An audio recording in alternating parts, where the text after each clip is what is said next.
Buenos días, queridos amigos. Bienvenidos a la Iglesia y su historia con el Padre Eduardo Álvarez, sacerdote jesuita y párroco de la histórica parroquia del Yesu en el centro de Miami y un gran aficionado de la historia.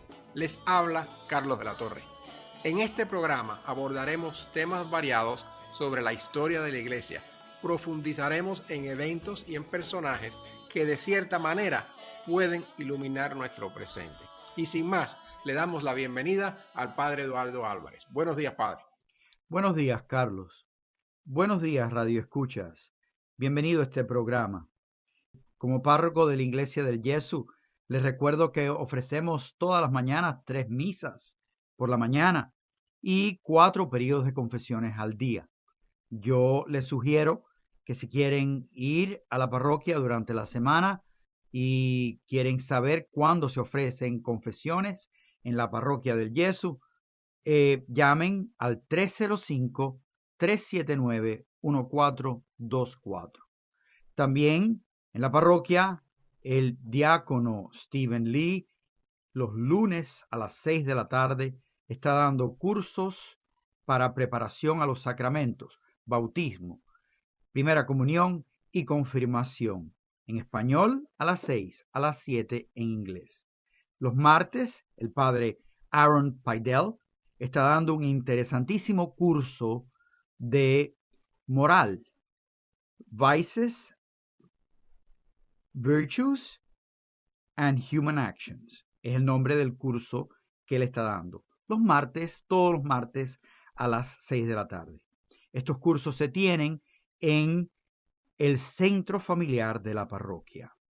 Si estás interesado, llama a apuntarte 305-379-1424. Y sin más, ya entro en el material de esta conversación y de esta charla con ustedes. La semana pasada estuve dando una ojeada a lo que era la Florida en su aspecto sociopolítico primero y en su aspecto eclesiástico después. Y me quedé hablándoles a ustedes de que España vendió el territorio de la Florida a los Estados Unidos en 1821. Lo vende por una cantidad, por unos X cantidad de millones de dólares, prácticamente nada. España no podía mantener este territorio. Poco a poco del norte se iban infiltrando los norteamericanos en las tierras de la Florida, y antes de que hubiese un conflicto sobre el territorio, España decide vendérselo a los Estados Unidos. Y es en 1821 que lo vende. Y la Florida tiene que cambiar, no solo políticamente, sino tiene que cambiar eclesiásticamente. Y yo dije que una vez que la Florida fue territorio norteamericano, la diócesis de Nueva Orleans se ocupó jurídicamente de la población católica que existía en la Florida por allá por los años de 1820-1830, que era muy poco, y muy poco los sacerdotes que habían en la Florida en aquel momento. ¿New Orleans estaba en aquellos tiempos bajo los franceses o era ya territorio americano? Era ya territorio americano. Y estaba el obispo de Nueva Orleans ya tomó posesión de la Florida. Era una diócesis inmensa. En 1850, Roma se da cuenta de que tiene que hacer algo con ese territorio tan grande y tan extenso y de tantas islas y de tanta diversidad de población. Y entonces Roma crea la diócesis de Savannah y hace a la Florida del Este. Dijimos en el programa anterior que el río Apalachicola dividía las dos Floridas, la del Este y la del Oeste. La del Oeste comprendía parte del estado de Alabama. La Florida del Este pasa a ser parte de la diócesis de Savannah, y su primer obispo hasta hizo visitas canónicas a Cayo Hueso, porque ya para 1860 Cayo Hueso tiene una parroquia que se llama Mary Star of the Sea, que perteneció al principio a la diócesis de Savannah. En 1858, la Sagrada Congregación para la Fe se da cuenta de que la Florida debe de ser por lo menos un vicariato apostólico independiente de Savannah. Y es por eso que consiguen nombrar un obispo como administrador apostólico de la Florida. Y ese va a ser el francés Agustín Marcelino Verrot.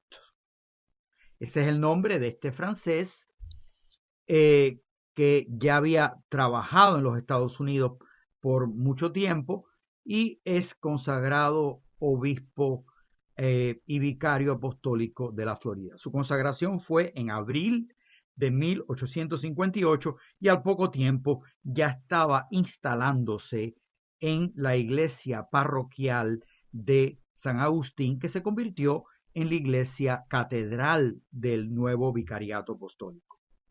Para 1860, o sea, 2 años después, la Florida y Savannah se vuelven a unir bajo un mismo obispo. Muere el obispo de Savannah y la diócesis queda vacía y hacen al obispo Verrot obispo de Savannah, manteniendo su cargo de vicario apostólico de la Florida.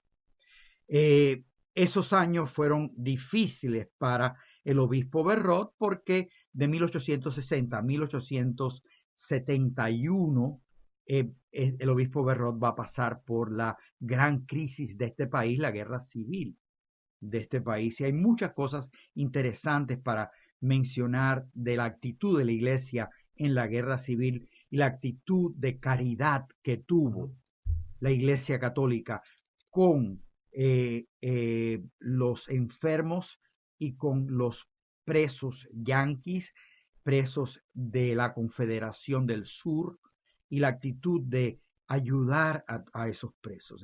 Ahí podíamos hacer, Carlos, otro programa de la gran caridad que tuvieron los sacerdotes católicos, los poquitos sacerdotes católicos de Georgia y Florida, con todos los presos yanquis del norte, muchos de ellos irlandeses, otros alemanes, como los sacerdotes y hasta el mismo obispo Verrot atendió a aquella gente y atendió a aquellos presos y les llevó la comunión, los confesaban, les llevaban la unción de los enfermos o el sacramento de los enfermos y cómo los atendía. Fue una labor de grandes héroes en aquel momento.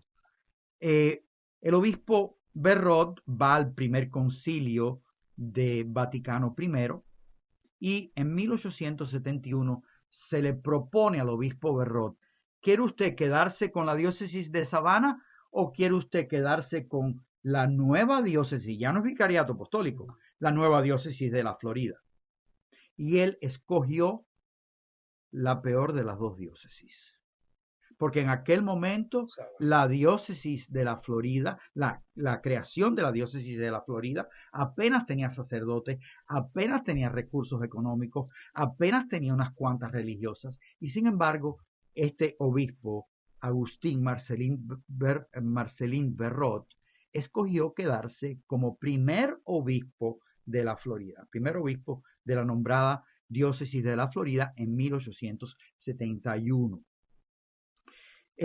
Verrot, hay muchos escritores, historiadores de la Florida, del eclesiástico, que hablan y dicen que los 3 primeros obispos de la Florida fueron obispos misionarios. El primer obispo misionero fue Verrot. El que le sucede a Verrot fue John Moore, y el que le sucede a John Moore fue William Kenny. Hasta 1908 pudiéramos decir que estos 3 primeros obispos fueron obispos misioneros. Se recorrieron el estado de la Florida a mula, en coche de caballo o en barcos, en tempestades, en tiempo de fango, en tiempo de seca, con los grandes calores de la Florida o con las grandes lluvias y tormentas de la Florida. Fueron obispos ejemplares que se recorrieron todo el estado. El obispo Berrot muere en 1876 después de haber hecho una gran gira por toda su diócesis. Regresa a San Agustín y a los pocos días muere. Fue a la cama, un hombre que era pura energía, fue a la cama, algunas religiosas le atendieron y a los pocos días murió de agotamiento por todo el esfuerzo que hizo por la diócesis. En 1877 le sucede el segundo obispo de la Florida a Monseñor Berrot y se llamó John Moore. No era norteamericano, había venido de Irlanda y hizo parte de su formación en Charleston y parte de su formación también la hizo en Roma y regresa a los Estados Unidos. Como sacerdote, pertenece a una diócesis más arriba de la Florida, pero cuando llega el momento de nombrar un sustituto a Berrot, se fijan en el sacerdote John Moore, nacido en Irlanda, pero con una carrera admirable, y es nombrado en 1877 segundo obispo de la Florida. Murió en 1901. Pero este obispo es el que invita a venir a los jesuitas a la Florida. Vienen por medio de él. ¿Qué es lo que le decide a él a traer a los jesuitas? Le decide sinceramente dos razones. Primero, hay una gran escasez de sacerdotes. Y la segunda razón por la que vienen los jesuitas a la Florida es porque los sacerdotes, como el pueblo de la Florida, están muriendo de la fiebre amarilla. Y hay sacerdotes que no escatiman ningún miedo ni ningún temor en ir a auxiliar a gente que tiene la fiebre amarilla. Por supuesto, en aquel momento no se había descubierto de dónde procedía la contaminación de la fiebre amarilla, pero el obispo Moore tiene el dolor de ver a 3 de sus sacerdotes jóvenes morirse cuando hay una gran escasez de sacerdotes. La fiebre amarilla en 1888 fue muy fuerte en Tampa. Tampa tenía una parroquia en aquel momento, la iglesia de St. Louis. Habían varios sacerdotes jóvenes de 40 y tantos años que llevaban esa parroquia y fueron muriendo poco a poco. El obispo Moore estaba desesperado. ¿Qué hago? Me faltan sacerdotes. Había escrito a España a ver si España le enviaba sacerdotes a la Florida. Había escrito a los jesuitas de México pidiéndoles jesuitas a la Florida y por todos los lados va recibiendo negativas hasta que se encuentra con el padre James O'Shanahan, que es el superior de los jesuitas de New Orleans. Y ese superior de los jesuitas de New Orleans accede. Como la compañía siempre está en los lugares más difíciles, o así fue como San Ignacio de Loyola la instituyó como un cuerpo de hombres que va a lugares difíciles. El lugar difícil en aquel momento era la Florida. La Florida en donde escaseaban los jesuitas. Y el obispo John Moore empieza a conversar con el reverendo James O'Shanahan de New Orleans, pidiéndole sacerdotes. Y O'Shanahan en 1888 le envía 2 sacerdotes. Y le envía 2 sacerdotes mayores con nombres franceses. Al padre James Dufault, que a veces lo escriben en los libros de historia eclesiástica, lo escriben Dufs con una S, por otro lado aparece como Dufault, que tenía 62 años. A él lo envía a Jacksonville. porque Jacksonville tampoco había estado exenta de la fiebre amarilla. Ahí envía al padre Dufo, James Dufo, y al otro padre de 63 años, al padre Philip de Carrier, lo envía a Tampa. Tenía 63 años y lo envía al cuidado de la parroquia de Tampa. Un año más tarde se escribe un acuerdo entre el obispo y el superior de los jesuitas de New Orleans, el padre James O'Shanahan, y ese acuerdo se firma, fíjate qué fecha tan significativa, se firma el 31 de julio de 1889, se firma en la fiesta de San Ignacio. Se firmó ese acuerdo entre el obispo de la Florida y el padre O'Shanahan. Yo creo que Roma no fue muy consultada en ese acuerdo por las cosas que yo he visto, y lo explicaré en un programa más tarde, porque ese acuerdo se va a romper cuando llega el arzobispo Curley a ser el cuarto obispo de la Florida. Pero ahora no voy a entrar en eso. Simplemente, yo sí creo que el obispo Moore tenía tanto deseo de echar adelante su diócesis, viendo que faltaban tantos sacerdotes, que no podía sustituirlos, y que los que tenía jóvenes a veces se le morían de la fiebre amarilla tratando de ayudar a los enfermos, que se siente desesperado y acude a firmar ese contrato. ¿Cuál era la idea del obispo Moore? El obispo Moore trajo dos órdenes religiosas en 1889 a la Florida. Primero, trajo a los benedictinos, que fundan cerca de Tampa la abadía de St. Leo.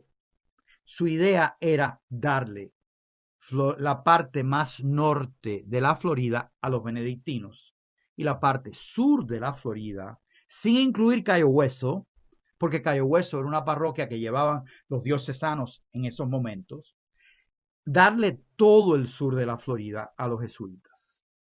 Y los jesuitas hacen de Tampa su base, la iglesia de Tampa, su base, de donde se van a ir extendiendo hacia el sur de la Florida. Los sacerdotes en aquel momento que fueron sido enviados por New Orleans fueron sacerdotes que vivían continuamente diciendo misa en un hotel, diciendo misa en una casa de familia, recorriendo toda la parte sur del estado de la Florida. El padre Thomas Clancy, un famoso jesuita de la provincia de los jesuitas de New Orleans, un gran hombre, un gran historiador, llamaba a los jesuitas de aquella época the Circuit Riders, o sea que tenían un circuito, ya tenían formado un circuito por donde ellos iban a pasar y a mantener la fe viva de todos esos católicos que vivían en la parte sur del estado. Y es así como el padre de la Carrier, por ejemplo, tenía 19 pueblos que visitar. Algo parecido a lo que hay en Latinoamérica, o sea, una parroquia que a veces tiene 15, a veces tiene 20 capillas, donde pasa y el sacerdote una vez al mes y dice misa. Eso era lo que llamaban the Circuit Riders, o lo que el padre Clancy llamó Circuit Riders. Dan ganas de arrodillarse y dar gracias a Dios de que uno se monta en su auto y en 3 o 4 minutos está en una parroquia, ¿no? Sí, en aquel momento llevaban días caminando para llegar de un lado al otro, o se embarcaban. Si querían ir al sur de la Florida, muchos de ellos tomaban pequeños veleros que llamaban schooners para viajar y para ir a diferentes sitios. Yo quisiera ahora un poquito decir dónde estaba la población de la Florida en aquel momento. La población de la Florida en esos años de 1880, 1890, estaba grandemente aglomerada en el río St. John, la parte norte. Tampa iba creciendo porque era un distrito de manufactura tabacalera. Y Cayo Hueso siempre creció siempre tuvo un crecimiento muy grande después de 1822, siempre tuvo un gran crecimiento. Y en 1860 ya se funda Cayo Hueso como una parroquia, como tal. Es así como llegan los jesuitas a la Florida, porque el obispo Moore los invita. Hay una situación de gravedad, no hay clero, no hay sacerdotes, y muchos de esos sacerdotes han venido a las Américas a dejar sus huesos en las Américas, como esos 3 sacerdotes jóvenes, uno alemán y 2 irlandeses, que murieron de fiebre amarilla en Tampa. Y para mí fue lo que le puso la tapa al pomo en la manera de pensar del obispo Moore. Tengo que buscar ayuda. Habían muerto también de fiebre amarilla en Jacksonville, y es así cuando los jesuitas de Nueva Orleans contestan que sí a la llamada de SOS o de socorro que hace el obispo de la Florida, segundo obispo de la Florida, John Moore. Bueno, padre, todo lo bueno se acaba rápido. Hemos llegado al final de nuestro programa. Regresaremos la próxima semana. Me imagino que continuaremos con la historia. Antes de despedirnos, les queremos desear que tengan un día con paz y felicidad y que en todo amen y sirvan a Dios nuestro Señor. Le pedimos al Padre Álvarez que nos dé su bendición. Que Dios nuestro Señor les haga sentir en sus corazones su santísima voluntad y les dé la gracia para llevarla a cabo. En el nombre del Padre, del Hijo y del Espíritu Santo. Amén. Hasta la próxima semana.